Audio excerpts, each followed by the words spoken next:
Can a ship be a hero? I'm not sure, but the sailors who serve on board sure may be. This year, the Battleship Wisconsin is celebrating her 75th, so we're here to salute her anniversary and those who served on board. Hi, my name is Chris Anderson. We have her story and others to share with you, so stay with us for this look at Hometown Heroes.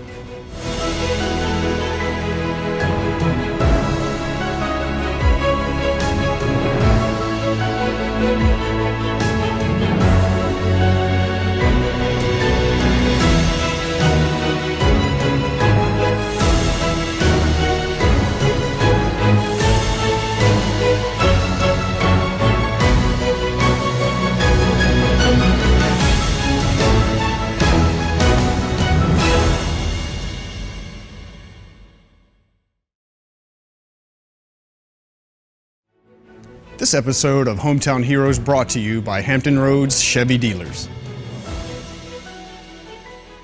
The Battleship Wisconsin is one of the last battleships built by the U.S. Navy. She was launched on the second anniversary of the attack on Pearl Harbor. Whiskey, as sailors called her, served in the Pacific Fleet during World War II. During peacetime, she was used as a training ship until called back into service during the Korean War. In 1958, the Wisconsin joined the mothball fleet when she was taken out of commission, and that's where she stayed waiting to be called upon. In 1981, President Reagan did just that when things began heating up in the Persian Gulf. Keith Nitka served as a quartermaster on board during Operation Desert Shield.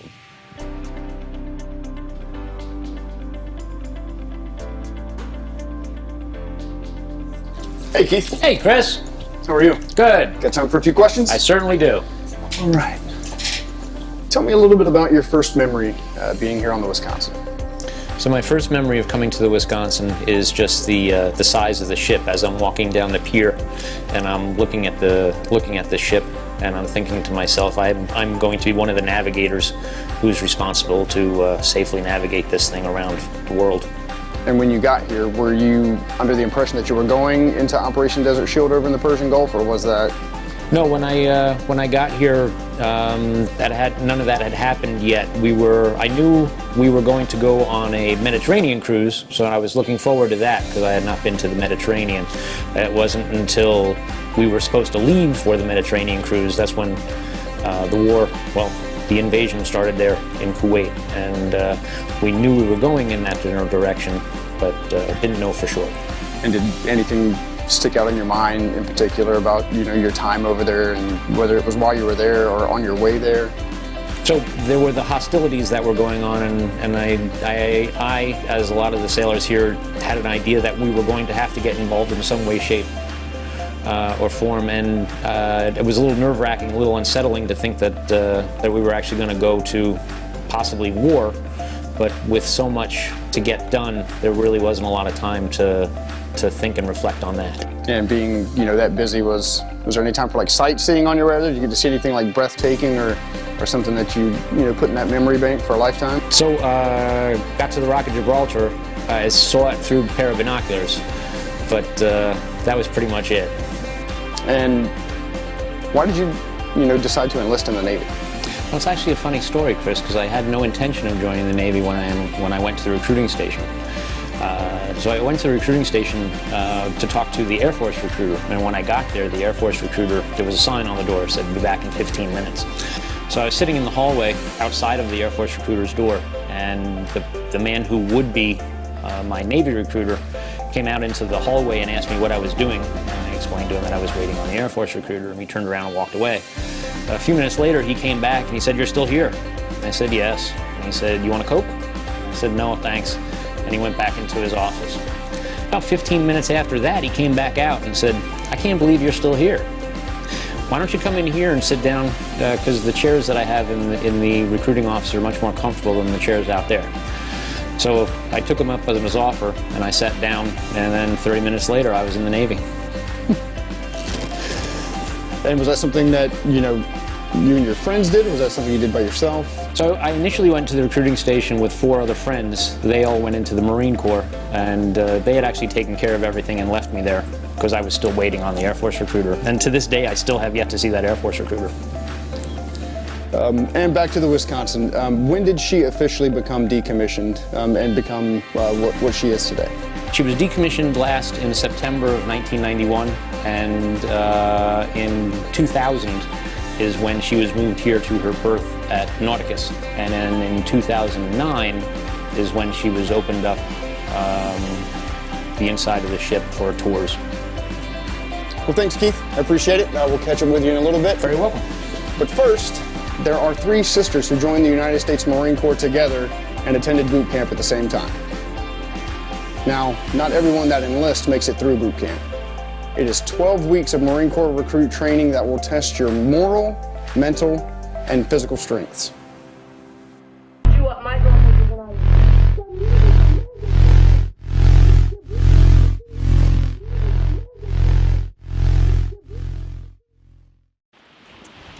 I actually decided to join first. I just felt that I needed to serve my country before anything else. I joined the Marine Corps because I wanted to change my life. I wanted to gain more discipline because I never really had that before.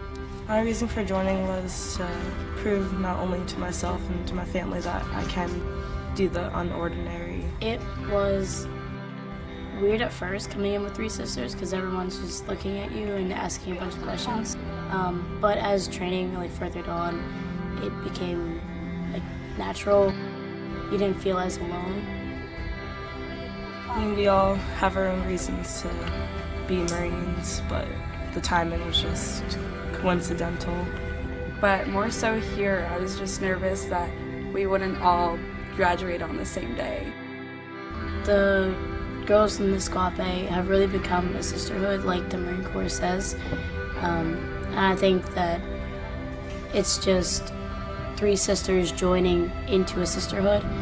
It's not just the 3 of us anymore. It's all of us. We're all a team. And that's what we were hoping to do, come here and finish together.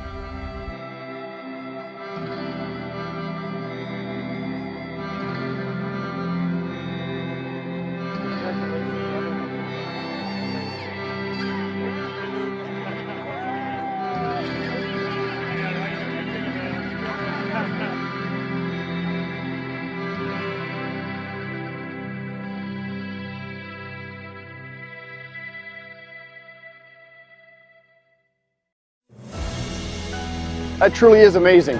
Not only did those 3 sisters attend boot camp together, but they all graduated from the same platoon.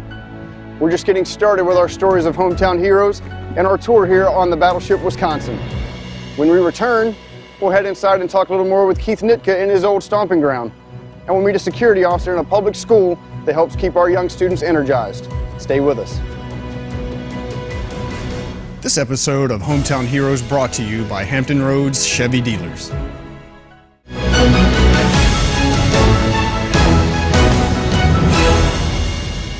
The Wisconsin is an Iowa-class battleship that is well known for its heavy armor.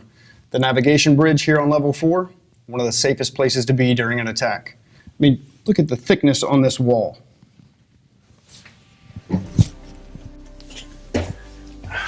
So, Keith, is this where you worked when you were stationed on the ship? It's one of the spaces, yes. Yeah, notice we're pretty close to those big 16-inch guns. Were there any issues with the concussion when they went off? Well, we had to roll down the windows prior to firing the guns, because if we did not roll down those windows, they would break. You had to roll down all the windows on this level? Yes, so all 32 windows had to be rolled down before firing the guns. Luckily, when we were in the Persian Gulf, we always knew we were going to the firing line, so we rolled down the windows prior to going there.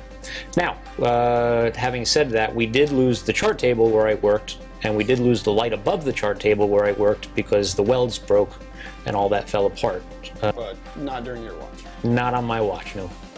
So, what is this place that we're standing in right now? So, what we're standing in is what we lovingly call up here the Citadel. And it's a fortress that encapsulates the steering and the, in layman's terms, the gas pedal. So the helm and the lee helm. So this is the driver's seat? This is the driver's seat, yes, sir. Just in my brief time on this ship, I've noticed that there are a lot of ladders that go from level to level and deck to deck. Seems like after a while that'd be a pretty good workout. Is that something you did to keep in shape on the ship, or did you have your own specific routine? I didn't have a routine, so to speak, just with the amount of walking that I had to do up and down ladders to get from my birthing to eating and my birthing to where I worked. Just all that walking kept me pretty much in shape. I'll bet. Well, some people found that running and weightlifting becomes kind of boring day after day, so there are a few of them that have turned to a new alternative of exercise, a climbing gym.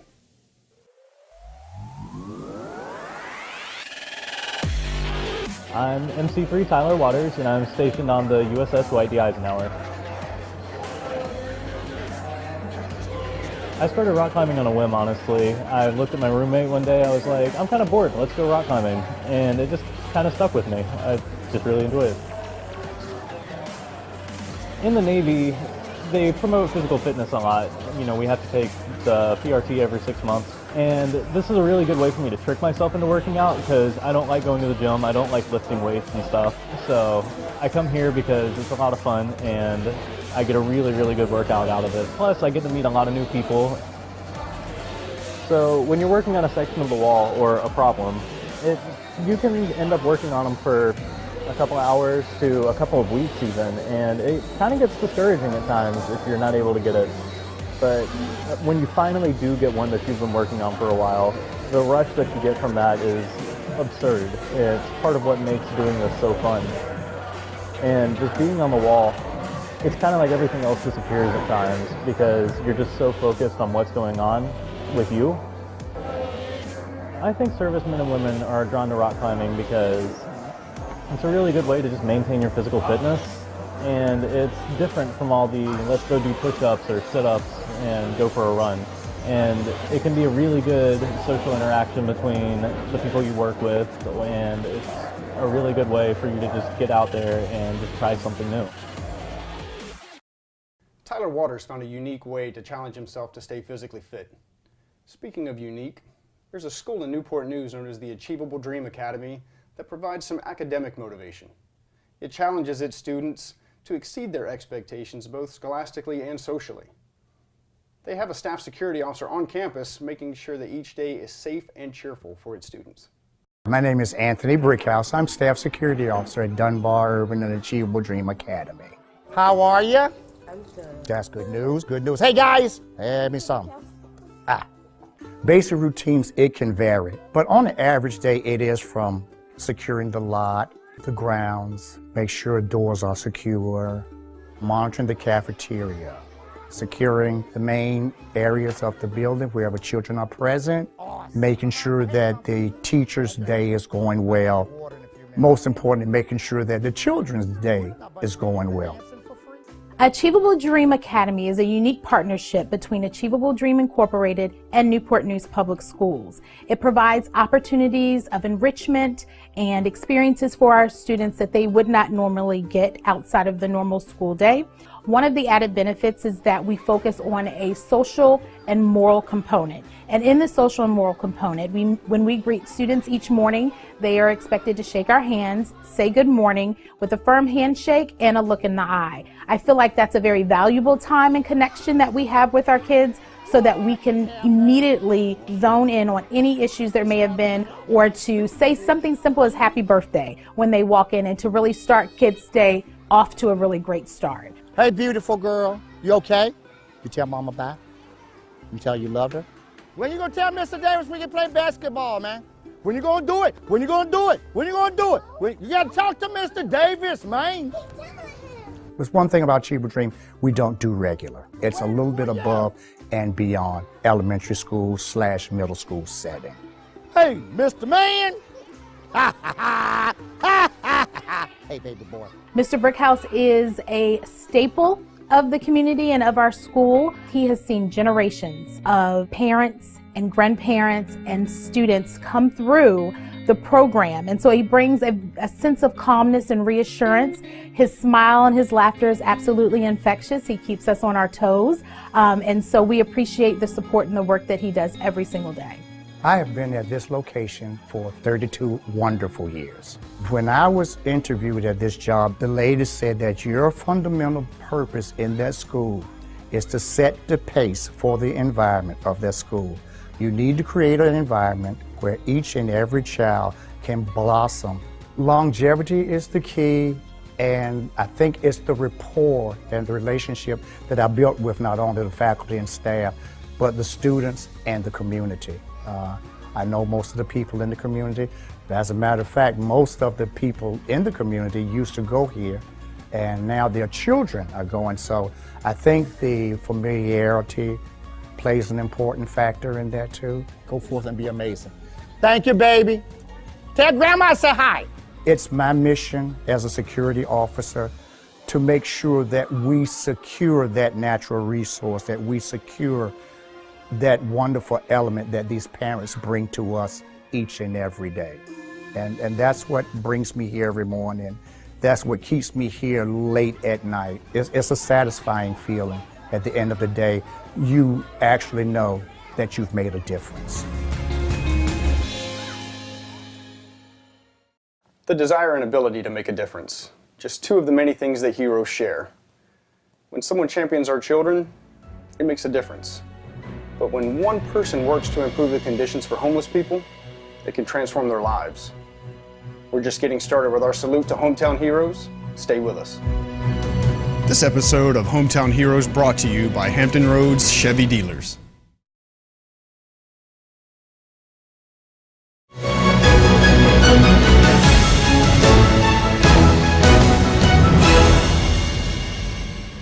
In the Navy, they put bunks wherever they could find some extra space on the ship. It might have been tight quarters in these bunks, but they were dependable places to go when it was time to sleep. They had mattresses and sheets and pillows and blankets. All of that belonged to the sailor as long as they were stationed aboard the ship. Not everyone has that sort of comfort and security. And when times get cold, some people have no protection at all. But there's one woman who has made it her mission to collect and distribute blankets for the homeless. My name is Mariah Smith, and I'm the founder of Blankets for the Homeless. Blankets for the Homeless is my nonprofit organization. I started when I was 17 years old in 2011, and it was after seeing a homeless man at a fast food restaurant, and we just happened to have a blanket in our van, and it truly opened my eyes to the reality of homelessness and what it was like for so many people who were living on the streets. It's called Blankets for the Homeless, but it's truly so much more than just blankets. It's anything they need. I try my best to find a way to get it for them. Right now we are at my unit. This was a donated space for us to be able to function a little bit better as a nonprofit organization. It's been such a blessing because in so many ways we've been able to stay a little bit more organized, and we're able to grab the items that we know the homeless community need immediately so we can get it to them. Blankets for the Homeless does not really have a set schedule. It's so intertwined in our personal lives. Every day is different. Sometimes we'll be able to meet the needs of 3 people. Sometimes we'll be able to meet the needs of 100. It just varies day to day. Let me get you that size 12. People tend to assume certain things about the homeless community that aren't true. They are people just like you and I who have had something bad happen in their life that led to the domino effect of them losing everything they own. And I think it's really changed my perspective in all ways, and it's helped open my eyes to the reality of what it means to struggle, what it means to do everything you can with the situation that you're in, and it's still not enough. I got a tent, a mat, some shoes, and blankets and stuff. So I got stuff I needed. I see them and I just wave and smile because they make my day. We absolutely develop relationships. How are you? Good to see you. Good. I want them to feel acknowledged. I want them to feel heard. I think that's something that people often take for granted, and I think it's something they don't get enough. And my hope is to be able to give that to them. Do you need a tent? Yes, ma'am. And a mat? No, I got a You mat. sure? Okay. Do you need some blankets? No, I got enough of them. My tent just leaks a little bit. Okay. I was born and abandoned on Christmas Eve 25 years ago. I was essentially homeless as well. From my understanding, I know that my birth parents were young and unable to take care of me, but I'm so thankful that they left me in a safe place at the hospital. I've been so blessed. I'm sorry. Wow, I'm so sorry. I've been so blessed with my parents and my family, and I just feel extremely I'm motivated to do what I can for the community because I know that what they're going through is really difficult. Homelessness presents a greater crisis during the colder months. Blankets for the Homeless addresses some of those people's needs. And at the same time, there are some animals that need food and shelter. Luckily, there's someone who also stands up for them.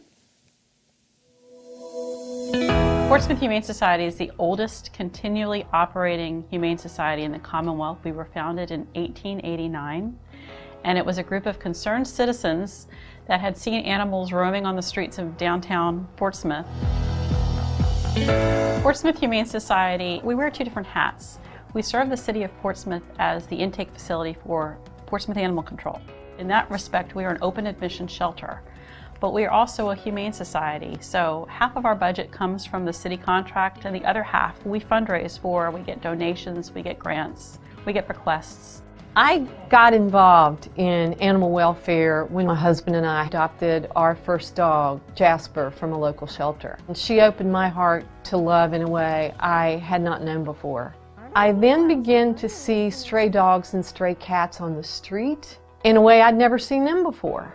And I wanted very much for them to have the loving home that Jasper had. At the end of the day, what the Virginia Federation of Humane Societies aims to do is save the lives of all the healthy and treatable animals in Virginia's sheltering system. We think it's important to care for animals because they are sentient beings. We also think it contributes mightily to the quality of life in any community. Where pets are loved, it means that other underserved populations are cared for. Deborah Griggs is an amazing, amazing woman. Her advocacy for animals is something that I've never seen in any other individual. She's driven, and I'm so happy that she's in our state driving the Virginia Federation of Humane Societies. So during January and February, while the General Assembly is in session, I am there a lot as a volunteer lobbyist. And what I do there is advocate for legislation that improves the lives of pets and of people in the Commonwealth. Pets enrich our lives in an immeasurable way. We are blessed every day to have them. And the folks who work in the humane societies and the SPCAs and the public shelters and the rescue groups are true heroes in their selfless service to help homeless pets and ensure that they have long and healthy lives. From the deck of the Battleship Wisconsin here in downtown Norfolk, Virginia, we recognize the dedication and service of our hometown heroes. And until next time, let me take this opportunity to say thank you.